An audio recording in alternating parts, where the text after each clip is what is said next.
Final अकाउंटचा चौथा problem आज घेतोय आपण. सर्वांकडे प्रॉब्लेम आहे. मी क्लासरूमला प्रॉब्लेम शेअर केलेला होता.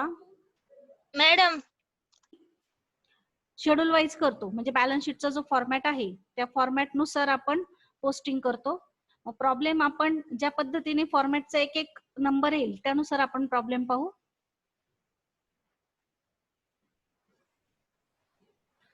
बघा, फर्स्ट आयटम जो बॅलन्स शीटचा आहे तो आहे कॅपिटल. मग कॅपिटल साठी आपल्याला ऑथराइज कॅपिटल दिलेलं आहे का ते चेक करायचं, आणि ट्रायल बॅलन्स मध्ये पुन्हा काही कॅपिटल दिलेलं आहे का ते चेक करायचं.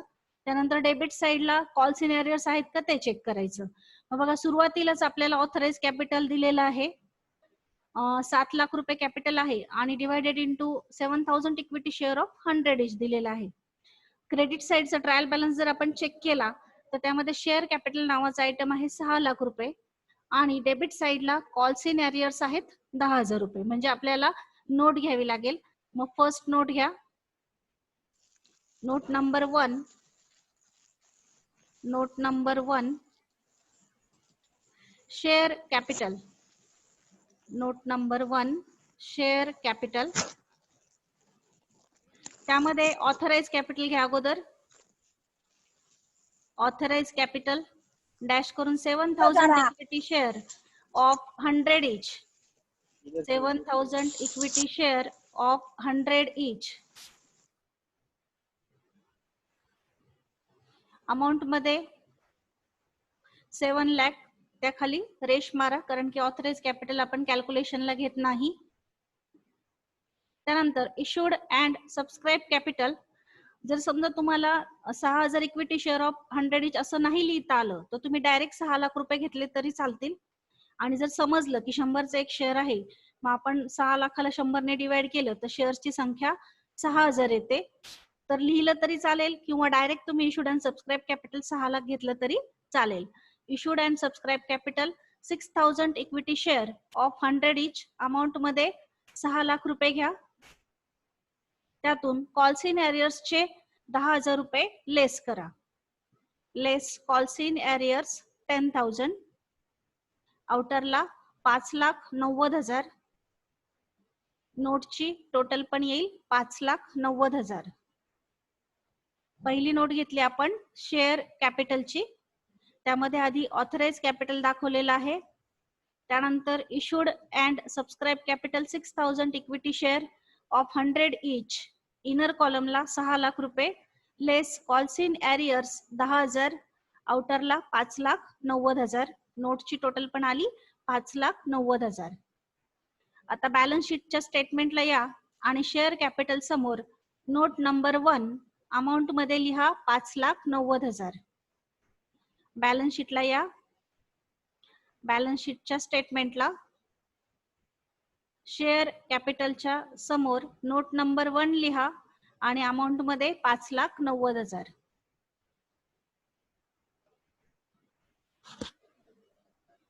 त्यानंतर सेकंड नोट घेतो आपण रिझर्व्ह अँड सरप्लसची. रिझर्व्ह अँड सरप्लसची नोट घ्या. रिझर्व्ह अँड सरप्लसची नोट घ्या. Note number 2 reserve and surplus. त्यासाठी प्रॉब्लेम पहा. प्रॉब्लेम मध्ये क्रेडिट साइडला जे रिझर्व्ह आलेले असतील ते चेक करा. एकच रिझर्व्ह आहे, रिझर्व्ह फंड नावाचा. आता ऍडजस्टमेंट चेक करा. ऍडजस्टमेंट मध्ये काही ट्रान्सफर आहे का रिझर्व्हला ते चेक करा. नाहीये, आहे लास्टला आहे बघा. Directors decided to transfer 5,830 rupees to reserve fund. म्हणजे रिझर्व्ह फंड मध्ये आपल्याला 5,830 रुपये ट्रान्सफरचे ऍड करायचे, ज्याचा सेकंड इफेक्ट आपण अप्रोप्रिएशनला नंतर देणार आहोत. मग नोट घ्या. Note number 2 reserve and surplus. Reserve and surplus. Note मध्ये घ्या रिझर्व्ह फंड इनर कॉलमला 6,000. Add transfer 5,830. ऍड करून आउटरला घ्या. ऍड करून आउटरला घ्या. 65,830 रुपये. आउटरला 65,830 रुपये. 65,830 रुपये.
ऍसेट्स, त्यामध्ये ज्या टँजिबल ऍसेट्स आहेत त्या घ्या.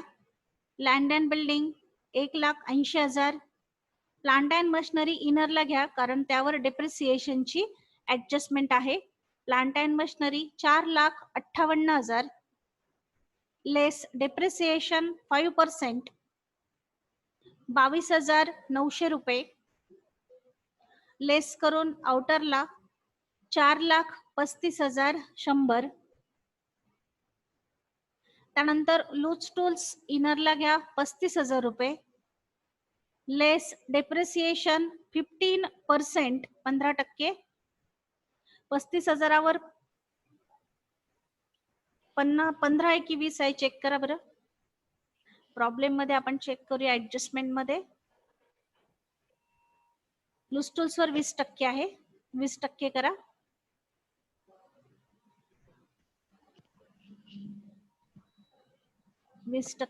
लेस डेप्रिसिएशन 20%.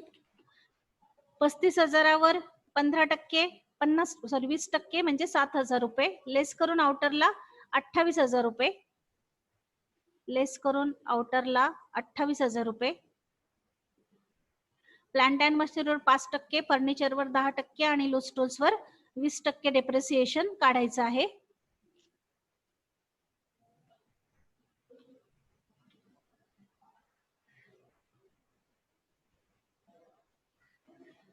लँड अँड बिल्डिंग 1,80,000 घेतली. Plant and machinery 4,58,000 less depreciation 5%, 22,900. आउटरला 4,35,100. त्यानंतर लूज टूल्स इनरला 35,000 रुपये लेस डेप्रिसिएशन 20%, 7,000. आउटरला 28,000. देन फर्निचर इनर कॉलमला 18,500 लेस डेप्रिसिएशन 10%, 1,850 रुपये. आउटरला 16,650 रुपये. आता नोटची बेरीज करा. 4 ऍसेट्स घेतले आपण, त्यापैकी 3 ऍसेटवर डेप्रिसिएशनची ऍडजस्टमेंट होती. नोटची बेरीज येते 6,59,750 रुपये. 6,59,750 रुपये.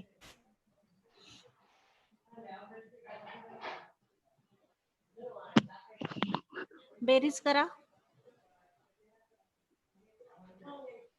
आणि बॅलन्स शीटला या. टँजिबल ऍसेटच्या समोर, टँजिबल ऍसेटच्या समोर नोट नंबर 4 अमाऊंट मध्ये 6,59,750 रुपये. 6,59,750 रुपये. त्यानंतर इनटँजिबल ऍसेट समोर आपण गुडविलची अमाऊंट लिहितो. ट्रायल बॅलन्स मध्ये गुडविल दिलेला आहे डेबिट साइडला. गुडविलची अमाऊंट आपण इथे घेऊयात.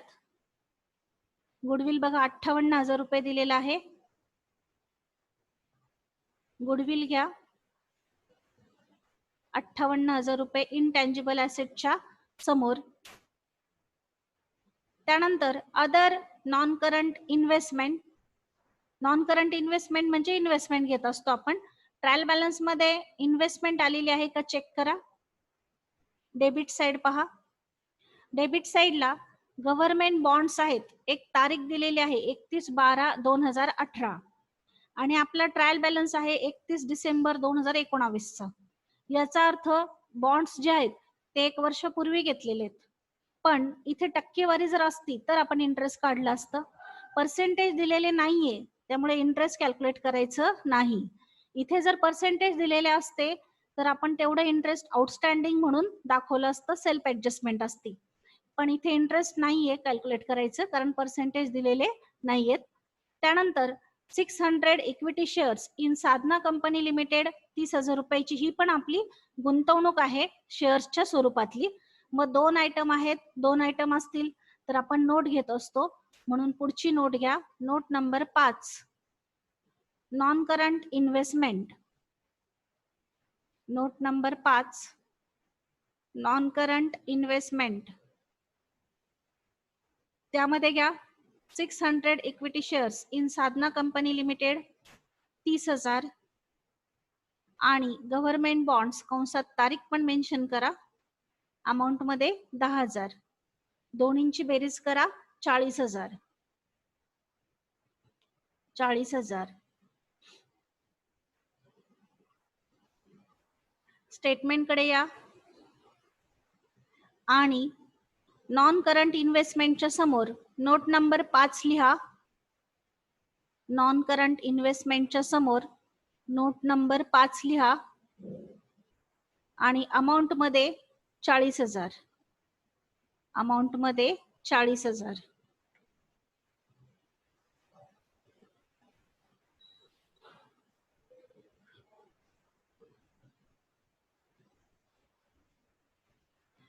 आता पुढचा आयटम आहे other non current asset. Other non current asset मध्ये आपण preliminary expenses, discount on issue of shares, discount on issue of debenture, under writing commission असे आयटम घेतो.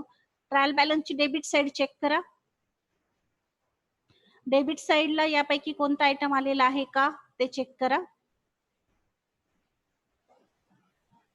General repairs, general expenses, stock, advertisement, audit fee, goodwill, wedges, insurance, premium. Land and building, furniture, preliminary expenses आहे बघा 15,000 रुपये. त्यावर adjustment आहे का check करू आपण. ऍडजस्टमेंट मध्ये राईट ऑफ ची ऍडजस्टमेंट असते. राईट ऑफ नाही दिलेला त्यामुळे डायरेक्ट पोस्टिंग करा. डायरेक्ट पोस्टिंग करा. प्रिलिमिनरी एक्सपेन्सेसची अमाऊंट डायरेक्ट पोस्टिंग करा 15,000 रुपये अदर नॉन करंट ऍसेटच्या समोर. अदर नॉन करंट ऍसेटच्या समोर preliminary expenses. Preliminary expenses amount मध्ये 15,000 रुपये.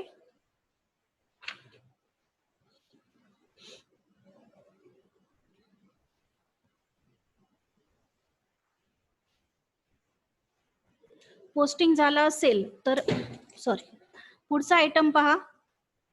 पुढचा आयटम करंट ऍसेटचा आहे. त्यातलं पहिलं हेडिंग करंट इन्व्हेस्टमेंट. ऑलरेडी आपण इन्व्हेस्टमेंट दाखवलेली आहे त्यामुळे पुन्हा दाखवायची नाही. डॅश करा.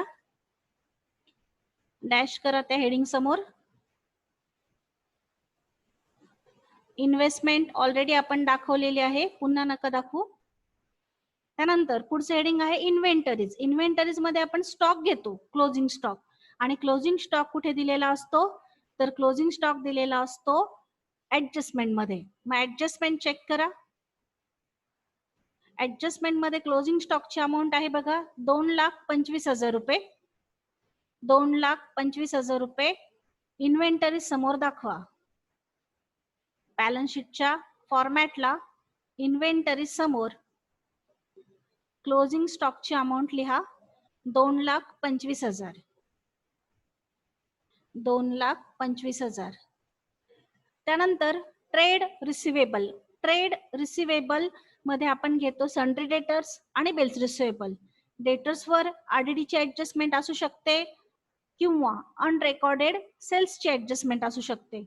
म्हणून चेक करूया ट्रायल बॅलन्स. कोणते कोणते आयटम आलेत बघा. डेबिट साइडला सन्ड्री डेटर्स आहेत 84,000. बिल्स रिसिवेबल पण आहेत 50,400 रुपये. ऍडजस्टमेंट चेक करा. आरडीडीची ऍडजस्टमेंट आहे बघा डेटर्स वर 5%ची. मग नोट घ्या. Note number 6. Note number 6 trade receivable. Note number 6 trade receivable. त्यामध्ये घ्या सन्ड्री डेटर्स इनर कॉलमला 84,000 लेस आरडीडी 4,200. 5% लिहिलं तरी चालेल. लेस आरडीडी 5%, 4,200. आउटरला 79,800. आउटरला 79,800. त्यानंतर घ्या बिल्स रिसिवेबल 50,400 आणि नोटची बेरीज करा. बेरीज येते 1,30,200 रुपये. 1,30,200 रुपये.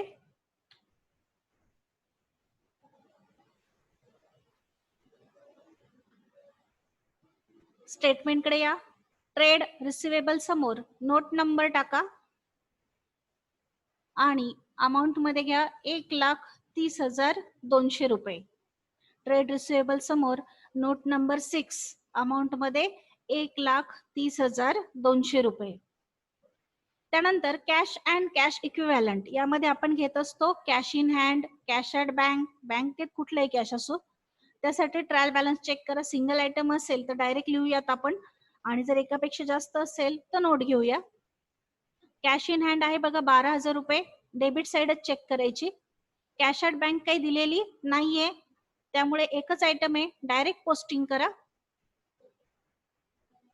डायरेक्ट पोस्टिंग करा. कॅश अँड कॅश इक्विव्हॅलंट समोर 12,000 रुपये. कॅश अँड कॅश इक्विव्हॅलंट समोर 12,000 रुपये. त्यानंतर short term loans and advances समोर आपण प्रीपेड एक्सपेन्सेस घेत असतो. एकतर ट्रायल बॅलन्स मध्ये येऊ शकतात ते किंवा ऍडजस्टमेंट मध्ये येऊ शकतात. म्हणून ट्रायल बॅलन्स आधी चेक करा. डेबिट साइड पाहायची. ऍसेट साइड चालू आहे त्यामुळे डेबिट साइड चेक करायची. डेबिट साइडला बघा आलेले आहेत का प्रीपेड? नाहीये. इकडे पण नाहीये. ऍडजस्टमेंट चेक करा. ऍडजस्टमेंट मध्ये सेकंड ऍडजस्टमेंट आहे पहा. प्रीपेड इन्शुरन्स 1,400 रुपये दिलेला आहे. मग याचा एक इफेक्ट इन्शुरन्स मधून तो लेस होणार आहे आणि दुसरा इफेक्ट आपण शॉर्ट टर्म लोन्स अँड ऍडव्हान्सेसला दाखवणार आहोत. म्हणून डायरेक्ट लिहून टाका. सिंगल आयटम आहे. सिंगल आयटम असल्यामुळे डायरेक्ट लिहा. Short term loans and advances समोर 1,400 रुपये. त्यानंतर अदर करंट ऍसेटला आपण इंटरेस्ट ऑन इन्व्हेस्टमेंट घेत असतो. प्रॉब्लेम मध्ये इन्व्हेस्टमेंट आहे पण त्यावरचं व्याज नाही सांगितलेलं त्यामुळे इथे डॅश करा. इथे कोणताही आयटम येणार नाही. आता या प्रॉफिट अँड लॉसच्या स्टेटमेंटकडे. प्रॉफिट अँड लॉसची जेवढं होईल तेवढी आपण पोस्टिंग करून घेणार आहोत. पहिला आयटम आहे रेव्हेन्यू फ्रॉम ऑपरेशन. इथे आपण सेल्स घेत असतो आणि सेल्सवर रिटर्न्स किंवा अनरेकॉर्डेड सेल्सची ऍडजस्टमेंट असेल तर आपल्याला नोट घ्यावी लागेल. प्रॉब्लेम चेक करा. क्रेडिट साइडला सेल्स आहेत 11,50,000 रुपये. डेबिट साइडला बघा सेल्स रिटर्न आहेत 17,200 रुपये.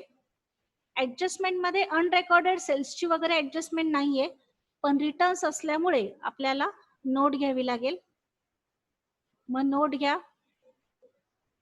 Note number 7 revenue from operation. Revenue from operation त्यामध्ये घ्या सेल्स. इनर कॉलमला 11,50,000 रुपये लेस रिटर्न्स 17,200 रुपये लेस करून आउटरला 11,32,800 रुपये.